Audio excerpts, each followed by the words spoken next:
warahmatullahi wabarakatuh. Bertemu lagi dalam mata kuliah Bahasa Indonesia, masih dalam karya tulis ilmiah. Kali ini kita akan masuk belajar menulis karya tulis ilmiah. Nah, lanjutan dari ruang lingkup dan konsep karya tulis yang telah kita pelajari sebelum ini, sekarang kita akan coba mengimplementasikan konsep tersebut terkait dalam belajar menulis karya ilmiah. Nah, sebenarnya poin-poinnya sudah disampaikan pada pertemuan sebelumnya. Dalam metode menulis ilmiah, maka metodenya harus ilmiah juga. Nah, kriterianya tentu berdasarkan fakta, bebas dari prasangka, menggunakan prinsip analisis, ukurannya objektif, tekniknya kuantitatif. Kemudian langkah-langkahnya memilih dan mendefinisi masalah, survei terhadap data, memformulasikan hipotesis, membangun kerangka analisis, mengumpulkan data primer, mengolah, menganalisis, serta membuat interpretasi, membuat generalisasi dan kesimpulan, lalu membuat laporan. Ini format lengkapnya, tapi nanti kalau kita proses belajar, kita mulai dari hal yang dasar dulu ya. Nah, dasar sebuah karya ilmiah itu adalah masalah. Sebenarnya masalah ini apa? Bukan membuat masalah ya. Masalah itu muncul dari adanya tantangan, kesangsian, atau Anda bingung terhadap suatu hal atau fenomena, adanya kemenduaan arti, adanya halangan, rintangan, adanya celah, atau gap, baik antar kegiatan atau antar fenomena, baik yang telah ada atau yang akan ada. Nah, penelitian diharapkan dapat memecahkan masalah-masalah itu. Yang disebut masalah ketika sesuatu terjadi tidak sebagaimana sesuatu yang seharusnya gitu biasanya ya. Jadi seorang peneliti biasanya banyak menemukan masalah sehingga dia merasa ada tantangan untuk yang dia pecahkan misalnya gitu. Sederhananya seperti ini, misalnya kita melihat bahwa misalnya pola asuh ya dalam anak, kenapa anak sulit sekali misalnya diajak berkompromi. Ada masalah apa? Kenapa anak tidak bisa diajak kompromi? Nah, ini bisa jadi sebuah bahan masalah penelitian yang bisa diangkatkan, sehingga hasil penelitian dapat memberikan manfaat untuk memberikan cara bagi orang tua untuk mengajak anak bisa berkompromi, gitu misalnya. Ciri masalah yang baik itu pertama harus ada nilai penelitian, artinya menunjukkan keaslian, ada menyatakan hubungan, hal penting dapat diuji dan merupakan pertanyaan yang signifikan. Lalu visible, harus dapat dipecahkan, jadi harus ada datanya, ada metodenya, terjangkau, dan tidak bertentangan dengan hukum dan adat. Kemudian harus sesuai dengan kualifikasi pribadi. Harus sesuai dengan kemampuan kita, menarik dengan diri kita, jadi bukan hal yang terkait dengan orang lain, karena kita yang melakukan, gitu ya. Kemudian cara memperolehnya, kita bisa melakukan pengamatan terhadap manusia, alam, bacaan, analisis bidang pengetahuan, ulangan atau perluasan penelitian terdahulu, pengalaman, catatan pribadi, lalu diskusi-diskusi. Cara merumuskannya, jadi masalah yang ada itu perlu dirumuskan. Nah, dirumuskan dalam bentuk pertanyaan biasanya. Harus jelas mengimplikasi adanya data untuk memecahkan masalah, harus merupakan dasar dalam membuat hipotesis, dan harus menjadi dasar bagi judul penelitian. Jadi kaitannya itu rumusan harus berkaitan dengan judul, berkaitan dengan masalah, jadi harus berhubungan ya. Pertimbangan menetapkan masalah harus Anda tanyakan ini, apakah masalah ini bermanfaat, sudah spesifik belum, menarik belum, apakah data bisa diperoleh, apakah ini memberikan inovasi, ini perlu dipertanyakan. Nah, memilih problem penulisan ilmiah ini ada dua hal latar belakangnya, peka atau tidak peka. Nah, peka ini anugerah yang tidak dapat dipelajari dalam waktu yang sekejap, biasanya butuh jam terbang. Nah, Anda yang sudah terbiasa memiliki kepekaan akan tahu secara otomatis, ini bisa diteliti gitu. Tumbuh dalam perpaduan antara kedalaman pengetahuan serta fungsi. Nah, ini biasanya memang sifatnya muncul secara otomatis ketika orang sudah rajin berlatih. Nah, tidak peka ini biasanya membutuhkan menggunakan teknik dengan teknik meneliti. Arahkan pada problem yang disukai, jangan memilih problem yang skopnya sangat luas. Jadi biasanya untuk orang-orang yang baru belajar, biasanya diarahkan untuk hal-hal yang spesifik dulu, bukan hal-hal yang terlalu umum gitu ya.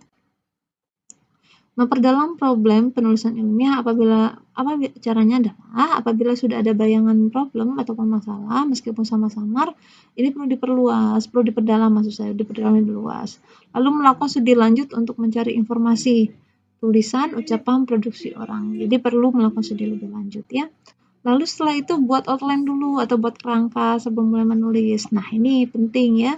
Buatlah online yang sederhana, mungkin, dan aturlah topik-topik dalam urutan yang logis dan mudah dibaca. Ini penting. Lalu setelah outline dibuat, lalu kembangkan dengan cara memberikan judul, subjudul, bagian, dan subjudul masing-masing. Kemudian kembangkan outline dengan mengadakan pengaturan kembali topik-topik yang ingin dianalisa dalam mengatur yang lebih efektif dan rasional. Lalu mulailah menulis. Nah, gitu ya kira-kira untuk belajar menulis ini.